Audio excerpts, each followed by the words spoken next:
Hey everyone, and welcome to Mini Scroll, the daily internet culture podcast bringing you the biggest stories from social media, the creator economy, and the digital space every Monday through Thursday and sometimes Fridays. My name is Annabelle, and I'm your Wednesday Mini Tech Scroll host, and also the deputy editor of the youth digital media brand Centennial World. Welcome back to Mini Tech Scroll. I can't believe we have reached the final episode of the year. That is absolutely crazy to me. I feel like me hosting this podcast has been such a crazy experience because I am truly at my core not a front of camera person. I am much more comfortable and more used to being behind the scenes, but I definitely feel like I have learnt a lot from this experience, and I hope it has been engaging to watch each week. Even though this is the last mini tech scroll episode of 2025, you will still be seeing me 2 more times this year.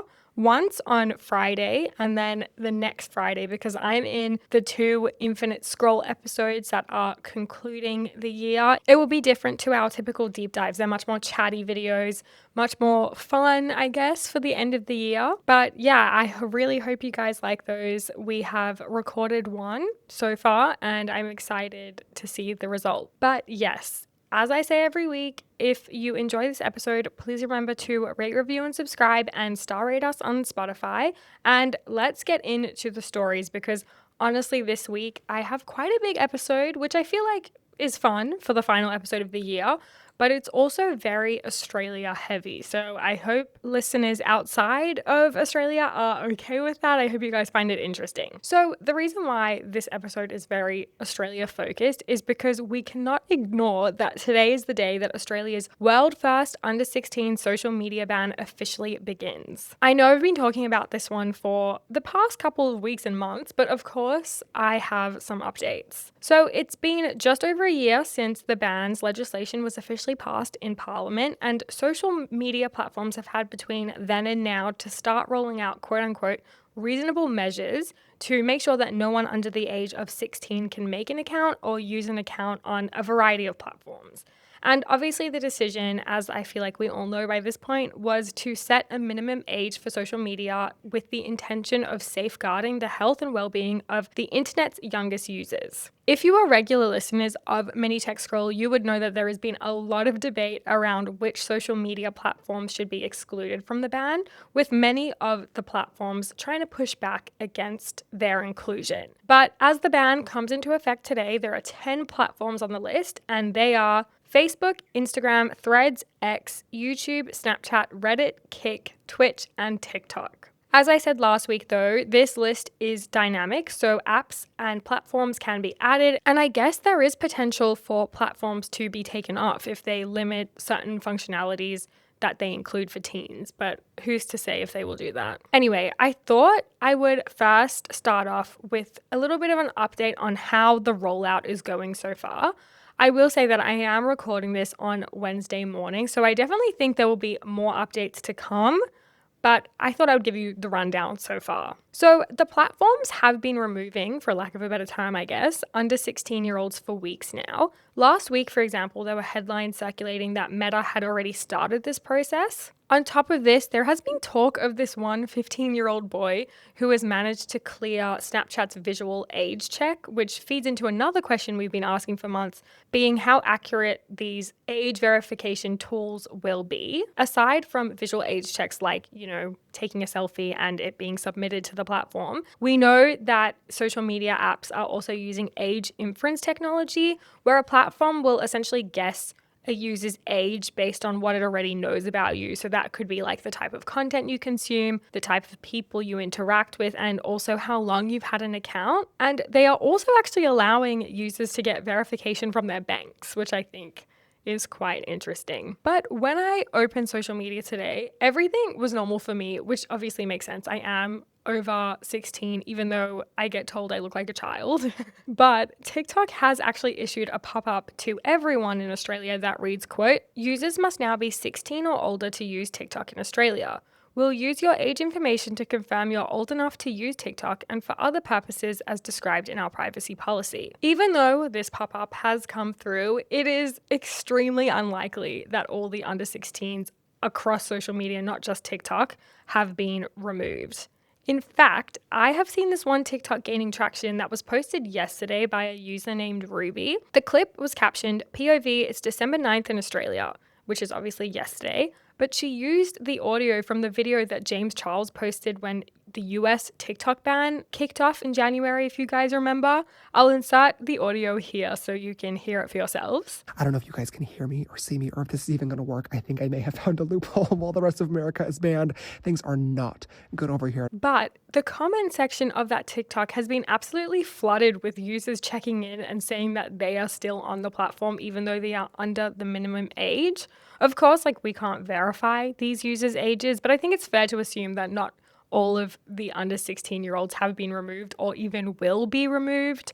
Granted, this is something that the government has seen coming. They have admitted previously that the ban will likely not be perfect as it's being rolled out, which is honestly fair enough. When you think about how many users under 16 there are on these platforms, it will take a while. Of course, there are also testimonials emerging from under 16-year-olds who have already been impacted by the ban, and many of them are sharing how they feel about it so far. When I was researching for this episode, I saw that the BBC included commentary from a Year 8 student named Amy, and she wrote, quote, "I knew the ban was coming, but actually being locked out of my Snapchat account hit harder than I expected.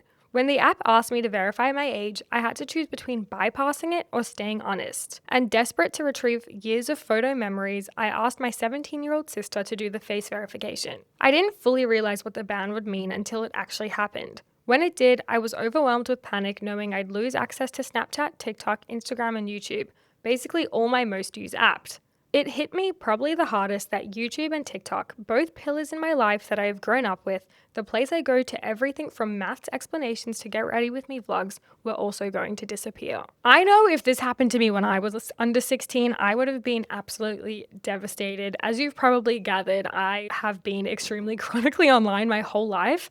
Obviously, that's not necessarily a good thing, but I am also an only child, so I really depended on social media to talk to my friends. So I definitely have a lot of empathy for the under 16-year-olds who are feeling quite slighted and upset about the ban, but also I can acknowledge how dangerous social media can be for this age group, especially as they're being sucked into various harmful algorithms. At the moment, though, I am seeing a lot of commentary from older millennials, I feel like specifically, who are claiming that the teens are being dramatic and that they managed without social media, so this generation will also be fine. I don't really think this take is fair because obviously just so much has changed since then. Anyway, if you are based in Australia, I'm definitely curious to hear your thoughts on the rollout so far and if it's impacted anyone you know.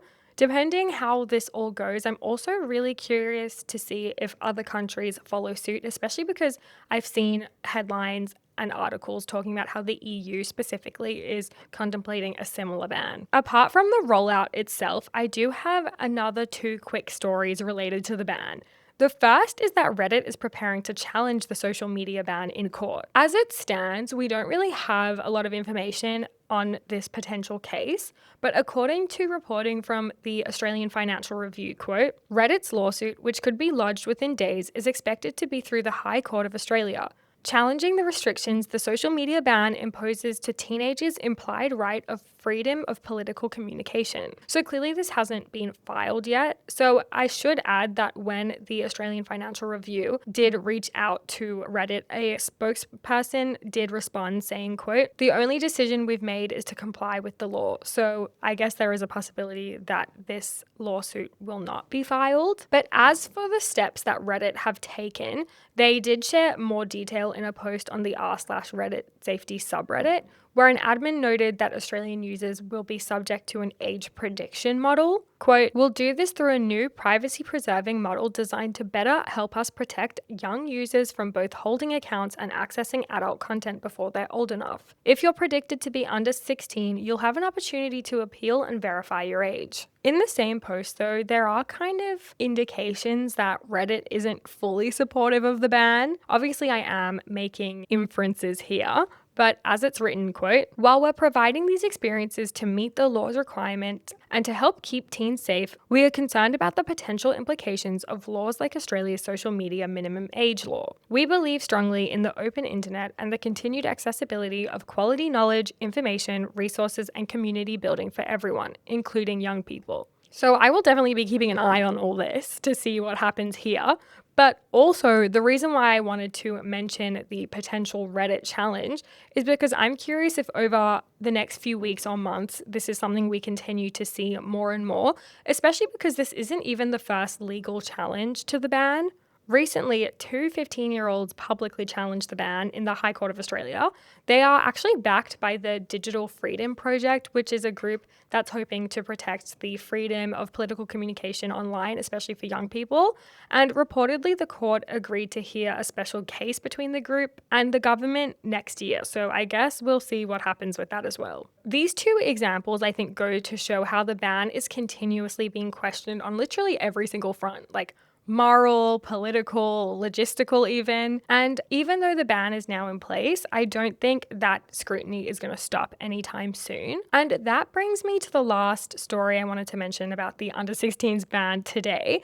And this is coming from a report by Crikey's Cam Wilson, who has actually been interviewed for an Infinite Scroll episode before, so I would definitely recommend to check that out. But his reporting explores how one group called 36 Months has been monetizing its role in promoting the teen social media ban. For context, if you've never heard of this group, 36 Months was initially billed as a quote-unquote social change initiative and was established by two influential Australian media figures, one being a radio host and the other being a founder of an advertising firm. So this group actually ended up playing a key role in calling for federal policy change, where Australian politicians frequently praise the group for campaigning for the minimal age of social media to be raised by 36 months. Get it? That is why the group is called what it is. As the article reads, quote, 36 Months channeled a widespread frustration towards big tech and concern about children into a savvy campaign for a simple, catchy idea that won over Canberra in just months, with plans to seed its campaign to the rest of the world. This populist push didn't have time for, and sometimes even showed suspicion towards, the work that was quietly underway to improve online safety for young Australians. Now, I am going to summarize the key points that came out of this piece, but I would definitely recommend you guys to read it. It will be linked in the description. But Crikey's reporting raised serious questions about how transparent 36 Months has been about its intentions. One example was that one of the founders of the group wrongfully claimed that the experts that were questioning the ban were financially backed by big tech, which is pretty ironic because 36 Months itself is supported by major industry players, including Nova Radio, which is privately owned by Lachlan Murdoch's investment company. And on top of this, it also has had brands like Hyundai and Nestle fund the campaign with various paid sponsorships. The investigation also showed that the group is pitching itself to government to make tech solutions targeting kids, including a jobs platform for teenagers and an AI tool to monitor student well-being in schools. These ideas actually haven't materialized yet, but a spokesperson for 36 Months did confirm to Crikey that it has met with the education minister about some of these future plans. But while they haven't come to fruition, like I already mentioned, the organization has secured sponsorships from established brands, which is ultimately moving it away from its original positioning as a social good campaign and towards a for-profit organization, which is a little bit sus. But I think reporting like this has prompted some Australians to question whether the ban is solely about protecting younger users or whether commercial incentives and data collection of users was also part of the conversation. Okay, I think now it's time to move on from the social media ban. I have really just been talking about it for ages at this point, but I wanted to talk about this AI-generated reality show that is making headlines. So this reality show is called Non-Player Combat and is created by visual effects producer and AI-mation studio CEO Tom Patton. The series is being posted to the AI-mation Studios YouTube channel, and one episode has been published so far, and that was on Monday. And when I was preparing this episode, it was only sitting at around 5K views. So the premise of the show, as it's noted in the description, is, quote, 6 NPCs, 1 battle arena, no idea they're not real. And various publications and viewers have gone on to describe this series as a mix of kind of the Hunger Games, Survivor, Fortnite, and Traders. When I was watching this, I was definitely getting Catching Fire vibes specifically. In the first episode, viewers are of course introduced to the contestants, and it includes a variety of people/characters like a former Navy SEAL, a wilderness coach, and an influencer. And these characters are all created with AImation's OmniGen tool. I did only watch a little bit of this episode. I didn't watch the whole thing, but it was honestly such a weird experience because it's in such a familiar format. Like, you have the confessionals introducing each character and their talking heads with like their backstory. But it's so clearly AI, it almost feels like a parody. And obviously over this year, we have spoken about time and time again how AI is infiltrating entertainment, but we haven't spoken about it, I don't think, when it comes to reality TV. We've definitely spoken about it when it comes to music and acting, though. I feel like so much of the reason why people watch reality TV is for the human aspect of it. Like Love Island USA went so viral this year because I think people love to watch, or couldn't look away from at least, polarizing characters like Huda. And this is something that I don't really think can be replicated with AI, at least at this stage, especially because everything is drawn from like patterns or previous content. So yeah, I don't really know how this show will do, but if any of you guys go and watch it, please share your thoughts. Like, I'm intrigued, but also scared. And my last story for Mini Tech Scroll 2025, crazy, is a platform update, which is honestly kind of boring. But I wanted to quickly mention how TikTok is set to incorporate shared collections and shared feeds. So TikTok recently announced, quote, new ways for friends and families to discover, share, and connect on TikTok in a blog post on the website. And these new ways are shared collections and feeds. So a shared collection is probably exactly what you expect, because for years we've been able to organize saved content into collections, but now we can collaborate with our friends and other users. As TikTok explains per the blog post, quote, to create a shared collection, both people must follow one another. When one person saves a video or accesses their collections, they can choose to start a collection with a friend or family member. Upon accepting the invite, they can change the name of the collection and start saving their favorite TikTok content together. Well, I can definitely see how TikTok went from introducing collections to shared collections. I see less value in a shared collection than DMs. I mean, maybe it's probably easier to access older shared content, but also you don't really get the opportunity to speak about it with your friends, which I feel like is part of the fun. But I say this now, I haven't even tried the format yet. That is just based on first impressions. Aside from shared collections, shared feed is the other new feature, and it will be rolled out in the coming months. But basically, it will be a feed in the DMs tab that includes a curated selection of 15 videos that align with you and your friends, let's say, shared interests. I think this is a really interesting development by TikTok, and it's something that I think we're going to see pop up more and more on social media platforms. It kind of reminds me of how you can now see what people like on Reels, or even how Spotify Wrapped had the Wrapped Party function this year. It's kind of making content consumption more social, because I feel like back in the day with like the first iteration of social media and messaging apps, it was really genuinely about being social. But the pendulum has since swung in the complete opposite direction, I guess, where it's so much more about consuming content now. And I feel like these updates are kind of a way of balancing the content consumption heaviness of social media these days with the ability to make it more social instead of us just watching.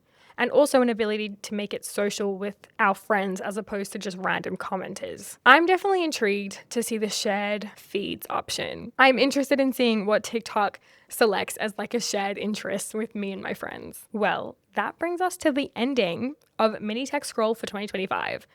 I really hope you guys enjoyed the last episode of Mini Tech for the year. This feels so weird, but Lauren will speak to you guys tomorrow for a regular mini scroll episode. And if you want mini scroll episodes over the break, feel free to sign up to Centennial World's Patreon. I know Lauren will be publishing a few on there over our holiday break, but otherwise we will be back in early January. Thank you so much for tuning in this year and sticking with me as I'm kind of finding my footing in the podcasting world. But yes, thanks for listening. Bye.